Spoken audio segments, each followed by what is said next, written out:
Bonjour à tous, aujourd'hui on va aborder un sujet qui revient souvent dans la discussion avec les prospects. Pourquoi faire de la génération de leads quand il est assez simple de faire de l'achat de leads? Tout ça, ça va tenir sur trois points, trois critères très importants pour savoir si vous devez faire de l'achat ou de la génération. La qualité des leads que vous allez récupérer, l'exclusivité des leads et enfin la rentabilité de ces actions-là. Tout d'abord, on va commencer par la qualité. Il faut savoir que quand vous faites de l'achat de leads, vous n'avez a priori aucune idée de comment c'est fait, comment ils sont, comment le fournisseur les a captés. Il faut savoir qu'ils peuvent faire des campagnes Google AdWords, Facebook, qui leur envoient sur une landing page avec un formulaire. Donc il y a ce genre de choses qui est assez simple et qui est fait par beaucoup de fournisseurs. Et ce que vous ne savez pas forcément, c'est que parfois, il y a des petites cases, ce qu'on appelle de la co-registration. Une personne arrive sur un sujet, on va dire une demande de plomberie, de serrurerie.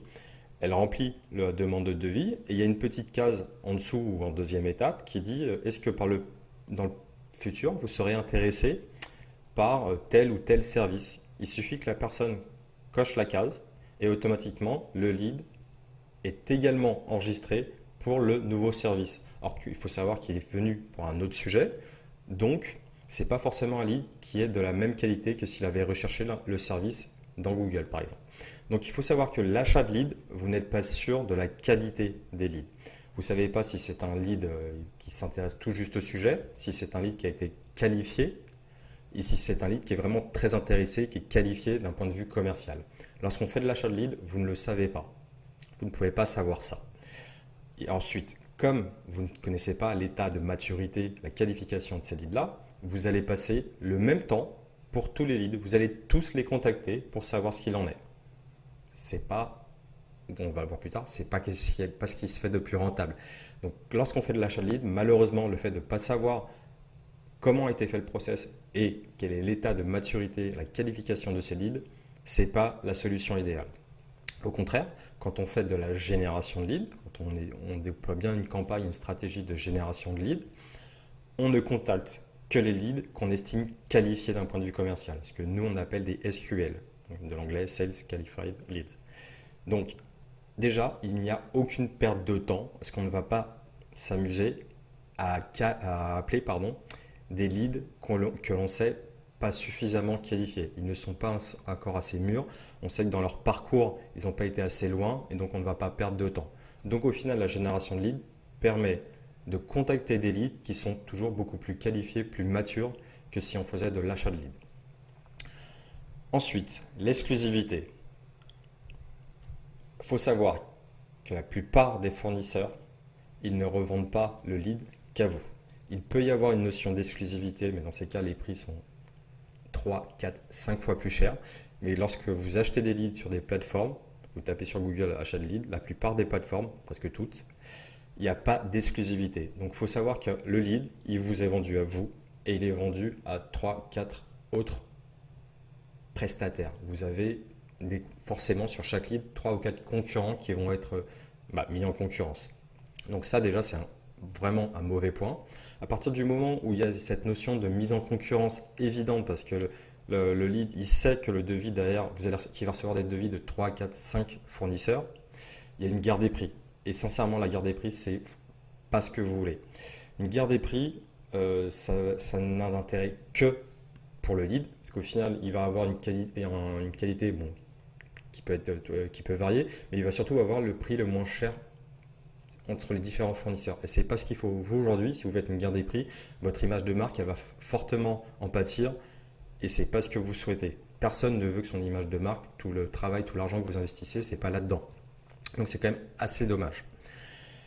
Par contre, quand on fait de la génération, on sait, comme je l'ai vu dans l'étape précédente, on sait que le lead, il a petit à petit, entre guillemets, il s'est qualifié tout seul en consultant de nouveaux articles, en répondant en téléchargeant de nouvelles offres, donc en complétant, on va dire, son parcours client.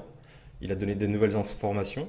Il a reçu des emails grâce à vos séquences de lead nurturing, grâce à des processus de lead scoring qui vous permettent de savoir si telle ou telle personne il est plus impliqué, il est plus qualifié. Et le fait qu'il ait continué à venir sur votre site, qu'il ait ouvert vos emails, le fait qu'il ait téléchargez de plus en plus d'offres, vous savez qu'il y a un gain de confiance vis-à-vis de vous. Donc un lead qui a été capté par des campagnes de génération de leads, il est beaucoup plus intéressant qu'un lead que vous aurez acheté. Il faut vraiment vous dire que lorsque vous achetez les leads, il n'y a pas d'exclusivité. Il est mis en concurrence et franchement, le seul interlocuteur qui va y gagner, entre guillemets, c'est le lead parce qu'il aura le service le moins cher. Si vous faites de la génération, il aura confiance en vous. Vous serez peut-être en shortlist avec d'autres, mais il n'y a pas de cette notion de guerre des prix. Et il a vraiment confiance en vous parce qu'il a continué à télécharger des choses et à fournir des informations. Enfin, le troisième point, la rentabilité, quelque chose qui est très important. Lorsqu'on fait de l'achat de lead, c'est des prix qui sont quand même très très élevés. Ça va de 75 à 120, il y a sans doute un petit peu moins cher, sans doute plus cher. Mais voilà, il faut se dire que c'est une fourchette. Ensuite, comme c'est des leads qui sont déjà donnés à 3, 4, 5 fournisseurs et que derrière, le lead il va recevoir une quinzaine d'appels dans la journée, parce que les commerciaux ils vont insister pour jusqu'à l'avoir. Les taux de conversion derrière, il faut se dire qu'ils sont très faibles, ce qui fait qu'au global, lorsque vous faites de l'achat de lead, les coûts d'acquisition de clients sont extrêmement élevés.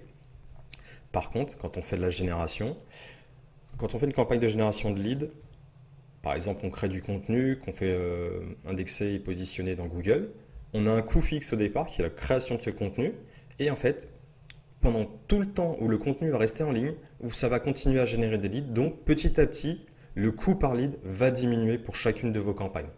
Au début, il sera sans doute plus élevé au milieu de votre campagne que plusieurs mois après. J'ai des clients aujourd'hui, le coût par lead est ridicule parce qu'en fait, ils ont encore des leads qui proviennent des premières campagnes quand ils ont démarré avec moi. Donc, le coût par lead, lorsqu'on fait de la génération, au fil du temps, il diminue jusqu'à être négligeable. Ensuite, comme c'est des leads qui vous ont fait confiance parce qu'ils ont téléchargé des offres supplémentaires, ils ont reçu des emails, qu'ils ont ouverts, etc., il y a un bien meilleur taux de conversion, ce qui vous permet d'avoir un coût d'acquisition beaucoup plus faible. Donc voilà, au final, sur ces 3 points, que sont la qualité, l'exclusivité et la rentabilité, il n'y a pas photo. Une campagne de génération de leads, c'est beaucoup plus rentable que faire de l'achat de leads. Voilà, je vous remercie et je vous dis à bientôt.